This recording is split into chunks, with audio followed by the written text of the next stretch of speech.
चलिए, we are continuing with the concept called relation between electric field and potential, ठीक है। और हम लोग यूनिफॉर्म फील्ड के लिए डिस्कस कर रहे हैं अभी, ठीक है। हम यूनिफॉर्म फील्ड में सपोज फॉर एग्जांपल ये आपको इलेक्ट्रिक फील्ड गिवन है, let's say this is vector E, right. और यहाँ पे हम कहाँ से कहाँ जा रहे हैं, ये समझ लीजिए कि पॉइंट ए है, अब मैं at an angle to the field जा रहा हूँ। I am not going in the direction of field, I am going at an angle to the field. So I will be going like this, if I am travelling like this, so this is point B.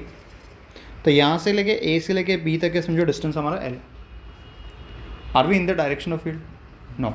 Are we at an angle to the field? Yes. So let's say this angle is theta, understood, and we are going from A to B. So A is my initial point and B is my final point, understood. Now we know the relation, अभी हमने relation पढ़ा था, क्या formula था dv का integration from V initial to V final. This can be written as minus integration of vector E into dr into cos of theta. Yes or no? Are we clear? Please pay attention. अब मुझे बताइए what is initial point, which point is initial? A point is initial, which point is final? B. तो यहाँ पे क्या हो जाएगा, integration of D we को मैं वी लिख लेता हूँ, और यहाँ पे कितना आएगा, कहने से this will be V A and this will be V B. Are we clear? अच्छा, इज द फील्ड यूनिफॉर्म और non uniform?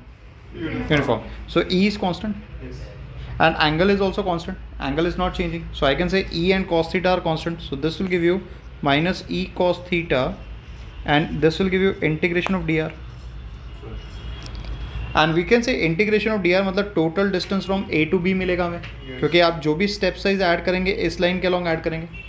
so what you will get finally in this case, यहाँ पे अगर आप देखेंगे, so this will fetch you minus E cos theta into यहाँ पे कितना आएगा L। अच्छा, आप ध्यान से देखिए जो मैं बोल रहा हूँ, प्लीज़ पे टेंशन।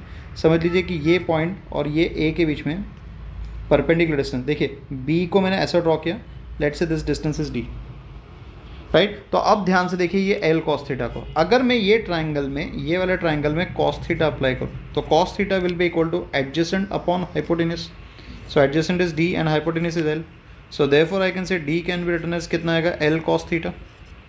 तो आप इस L cos थीटा से D को रिप्लेस कर सकते हैं, तो दिस विल गिव यू कितना आएगा, माइनस E इंटू डी। अच्छा, आप ध्यान से देखिए what does D represents. D represents your perpendicular distance between points A and B along the field. What does it represents? Perpendicular distance between A and B, positions of A and B in the direction of field. Understood? I hope I'm clear with this part. यहाँ तक समझा क्या मैंने क्या कहा? तो ये आपका E इंटू डी है, और ये लेफ्ट हैंड साइड में लिमिट्स पुट करने के बाद में यहाँ पे कितना आएगा, V B minus V A. अच्छा, आप ध्यान से देखिए, look at this particular part, जिस टर्म को मैं बॉक्स कर रहा हूँ उसको ध्यान से देखिए। राइट हैंड साइड पॉजिटिव है कि नेगेटिव है? नेगेटिव। मतलब कौन बड़ा है, वी बी बड़ा है कि वी ए बड़ा है? वी ए बड़ा है। सो देयरफॉर अगर मैं लिखना चाहूँ तो कहना से V A minus V B is equal to E into D आ जाएगा। मतलब यहाँ से एक और इंटरप्रिटेशन क्लियर होता है बेटा, कि अगर हम लोग फील्ड के डायरेक्शन में जाएंगे तो पोटेंशियल कम कम होता जाएगा, फील्ड के उल्टे डायरेक्शन में जाएंगे तो हमारा पोटेंशियल क्या हो जाएगा, बढ़ते जाएगा। अंडरस्टूड? चलिए अब इसी को मोल्ड करते हैं। सपोज फॉर एग्जांपल हम इस तरह से जा रहे हैं, सपोज फॉर एग्जांपल ये यूनिफॉर्म फील्ड है, ये यूनिफॉर्म फील्ड कंसिडर करने के बाद में let's say this is our electric field, yes, and here we are starting from A and we are going towards B, and let's say ये distance हमारा कितना है, लेट्स से स्टार्ट करें ए से, जहाँ हम लोग बी की तरफ रहे, and let's say this distance is D. Yes और नो? अब मैं इसके लिए कैलकुलेट करना चाहता हूँ, तो अगेन फिर से यही सेम स्टार्टिंग फॉर्मूला रहेगा हमारा। तो क्या मिलेगा, integration of D V from A point से लेके बी पॉइंट तक है, इसलिए वी ए वी बी आ गया। अच्छा, यहाँ पे आएगा minus integration of E into D R. अच्छा, मुझे बताइए मैं कहाँ जा रहा हूँ, राइट में जा रहा हूँ, फील्ड कहाँ जा रही है, फील्ड इलेक्ट्रिक फील्ड कहाँ जा रही है, राइट। सो हमारा डिस्प्लेसमेंट और फील्ड सेम डायरेक्शन में कि अलग अलग डायरेक्शन में? Same direction. थीटा कितना हो जाएगा, 0। तो यहाँ पे कितना आएगा, E into D R into cos of 0। What is cos 0? 1। Field uniform है कि नॉन यूनिफॉर्म? तो E कांस्टेंट के बाहर, कांस्टेंट, और ये बाहर आ जाएगा, सॉरी, राइट। तो यहाँ पे कितना मिलेगा, this will fetch you V B minus V A, this will be equal to minus E into integration of D R, right. Integration of D R मतलब छोटा छोटा स्टेप साइज आपको ऐड करना है, कहाँ से कहाँ तक, A to B. What is A? तो कहने से that will give us distance A B. तो डिस्टेंस ए बी कितना हो जाएगा, small D. So therefore I can say V B minus V A is again equal to कितना आएगा, minus E into D. Yes और no? Are we clear? अच्छा, ये positive आ रहा है कि नेगेटिव आ रहा है? नेगेटिव। मतलब बी का पोटेंशियल बी का पोटेंशियल छोटा है, ए का पोटेंशियल बड़ा है. So therefore again I can write V A minus V B, this will be equal to E into D. Yes yes, clear है? यहाँ तक ये बात समझा? So here we were going at an angle to the field, here we are going in the direction of field. Are we clear? अच्छा, अब next category जो रहेगा उसमें हम लोग क्या करने वाले हैं. सपोज ये हमारी इलेक्ट्रिक फील्ड है. This is uniform field that we are having, and in this case we are traveling from this point to this point. So let's say this is A, this is B, and let's say this distance is D. Understood?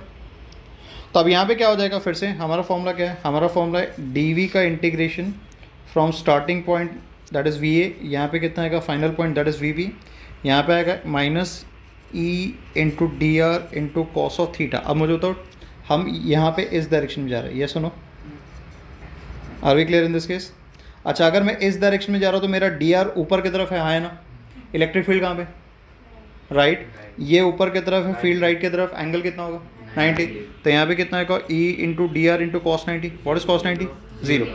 D V का इंटीग्रेशन क्या होगा? We. तो कहने से यहाँ पे हो जाएगा V and the limits are from V A to V B, और राइट हैंड साइड में ये पूरा टर्म क्या हो जाएगा? 0 हो जाएगा. Right. So this whole term will become 0. तो यहाँ पे हो जाएगा V B minus V A, can I say this will be equal to 0, and therefore I can say V A is same as V B. Are we clear? मतलब अगर आप perpendicular to the field move करेंगे तो आपका हर एक point का potential कैसा रहेगा? एग्जैक्टली सेम रहेगा. अंडरस्टूड? तो अभी एक जनरलाइज कर लेते हैं, अभी यहाँ पे एक जनरलाइज कर लेते हैं. सपोज फॉर एग्जाम्पल ये हमारी इलेक्ट्रिक फील्ड है.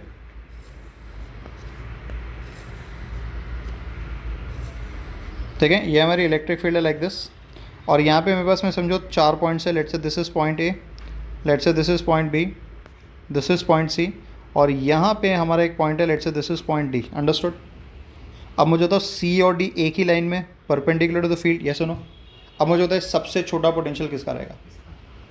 सबसे छोटा पोटेंशियल किसका रहेगा? ए बी सी में से, ए बी सी डी में से सबसे छोटा पोटेंशियल किसका रहेगा? अच्छा, फील्ड के डायरेक्शन में जाते हो तो पोटेंशियल बढ़ता है कि कम होता है? शिवाली, अच्छा हमने क्या पढ़ा था? E is equal to minus D V by D R. मतलब अगर आप फील्ड के डायरेक्शन में जाएंगे तो पोटेंशियल बढ़ेगा कि कम होगा? कम होगा. मतलब सबसे ज़्यादा कहाँ पे रहेगा? सी, फिर बी, फिर कहाँ पे रहेगा? ए. मतलब सबसे छोटा पोटेंशियल किसका रहेगा? ए. तो I can say potential at point A will be less than potential at point B will be less than potential at point C. अब मुझे तो सी और डी एक ही लाइन में परपेंडिकुलर टू द फील्ड, तो उस पर पोटेंशियल एग्जैक्टली कैसा रहेगा? सेम. तो I can say potential at point C will be same as potential at point D. Are we clear with this part? समझ में आया यहाँ तक है? क्लियर है यहाँ तक है? तो आपको क्या ध्यान रखना है, जैसे जैसे आप फील्ड के डायरेक्शन में जाएंगे पोटेंशियल कम होता जाएगा, फील्ड के उल्टे डायरेक्शन में जाएंगे तो आपका पोटेंशियल बढ़ता जाएगा. अंडरस्टूड? क्लियर है? समझा? तो जैसे अगर आप राइट में जाएंगे, मतलब फील्ड आपकी राइट में जा रही है, आप भी राइट में जा रहे हैं, तो पोटेंशियल कम होगा. फील्ड के उल्टे डायरेक्शन में जाएंगे तो पोटेंशियल बढ़ेगा. Perpendicular to the field move करेंगे तो सेम रहेगा, पोटेंशियल चेंज नहीं होगा.